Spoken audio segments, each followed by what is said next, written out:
I talk about intervals and sort of make some sense out of what people mean when they say a minor or a major or diminished or perfect, and what does that mean, just to make some sense, because there's some confusion out there about what those things mean. So I'm going to break it down, and it'll be crystal clear by the end of it, I hope. So here we go. I'm going to start in the key of G major as usual because it's easy to see. And first thing you want to know about intervals is, what is an interval? Well, an interval is so in the major scale, for example, the first interval is the first note. Second interval is the second note in the scale. Third, fourth, fifth interval, sixth, seventh, eighth interval, 9, 10, it goes on and on and on. Typically up to the 13th, which is why you have like 13th chords and stuff like that. But I'll save that for another video. I'm just going to talk about the intervals in the first seven steps of the major scale and help you understand this. What does it mean that it's major, minor, diminished, or perfect? So the major scale itself has, it's sort of the baseline from which all other intervals are compared. So it's kind of the standard to base that from. So you've got your root. It's neither major, minor, or diminished or anything. A root is always just the root of the chord. The second, on the other hand, this is called a major second. Major second because it shares the same position as the second note in the major scale. That's the third. That's a major third. What is this? You'd say it's a major fourth. Well, not exactly. This is called a perfect fourth. Why it's called a perfect fourth is because it happens that in the minor scale, which is that scale, they both the major and the minor scale share the same fourth. So they call that a perfect fourth. Okay? So going back to the major scale, when we play the fifth interval, this is called, that specific interval distance from the root is called a perfect fifth. That's a major six because it's the same as the sixth position of the major scale. Lastly, that's a major seven. And then finally we get to the octave. Octaves are like roots. They don't have a major or minor quality. And that's all there is to it. Okay, so what we've learned is you've got a root, major second, major third, perfect fourth, perfect fifth, sixth, major six, major seven, 8. So I'm going to start changing some things and tell you what the naming conventions are for those.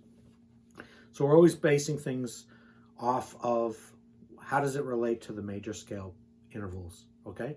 So if somebody says, play me a minor third, well, I would say, okay, what's a minor third? Well, I'd find out where the root was. So if somebody said, play me a minor third interval above G, I would go in my head and I'd say, okay, we'll play the major scale to the third interval, and minor means I need to shift that back a half step. Therefore, that's a minor third. If somebody says, play me a minor second, I would do the same thing. I would play the major scale up to the second interval, and I'd reduce it by half step. That's a minor second. Okay? It's different from a major second. And you can see from both the minor third and the minor second, both have just shifted from the major distance a half step down. So it's always relative to the major scale. Therefore, I'll continue with some other examples of minor. I'm going to skip past 4 and 5, and we'll leave those to the end because those are shared by both the major and minor scales. I'm going to jump to the 6. So if somebody says, play me a minor 6, I would, in my mind, play up to the major 6 and play a half step back. That's a minor 6 interval versus the major 6 interval. You can hear that minor just means it's being shifted down a half step. And you can probably guess based on that logic from the 2, the 3, the 6, how we might make a 7 minor. So I'm not going to show that one because I think it's pretty obvious. But repetition is important. Okay, so let's talk about diminished. Diminished is when something is diminished, it means that it is, this one's a little tricky, but it's not that complicated if you understand this idea of how minor relates to major.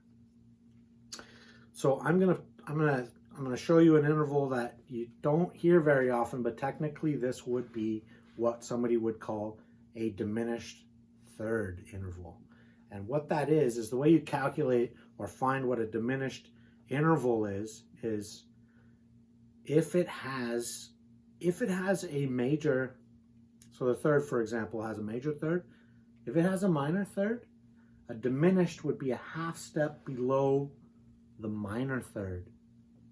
So actually a diminished third for G major would be go up to the third interval of major, 1, 2, 3, fall back to a minor, fall back to a diminished.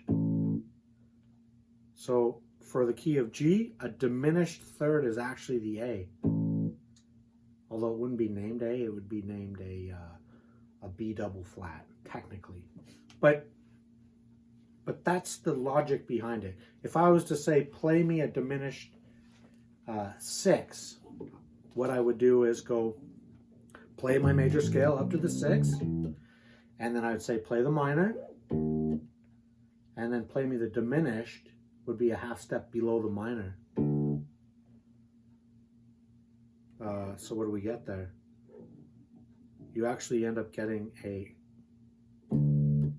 D, but the way that chord would be named would be E double flat. You don't see these very often, but when I talk about the 4th and the 5th, this is going to make sense to you.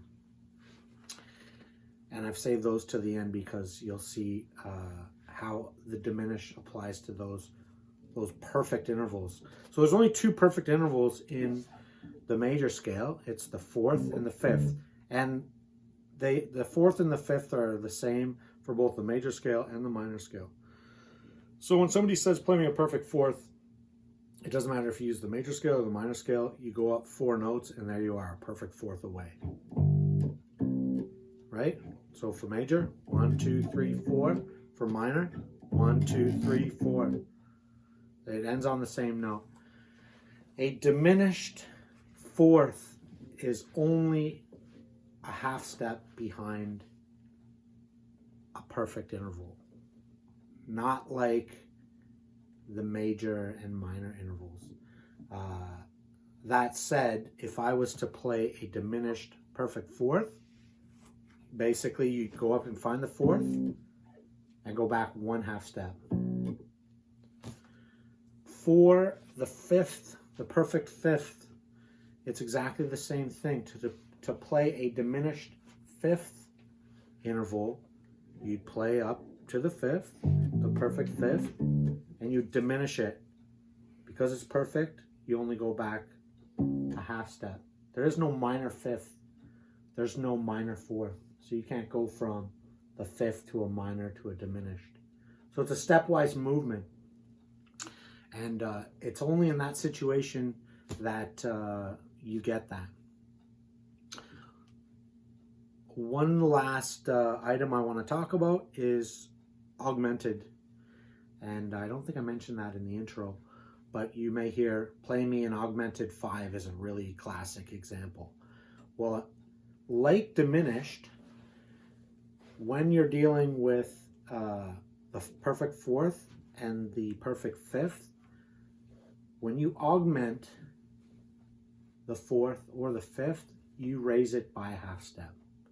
So if I was to play an augmented fifth off of G, I'd play 1, 2, 3, 4, 5. I'd find the natural or perfect fifth, and I'd augment it by raising it a half step. You get this. You've probably heard, augmented chords are pretty common. Likewise for an augmented fourth, play up to the fourth. 1, 2, 3, 4. It's perfect. If it's augmented, I would raise it by a half step. You get that tritone, right? So if somebody said to you, play me G major with an augmented fourth. Okay. So I know, take the fourth, the natural fourth, and augment it.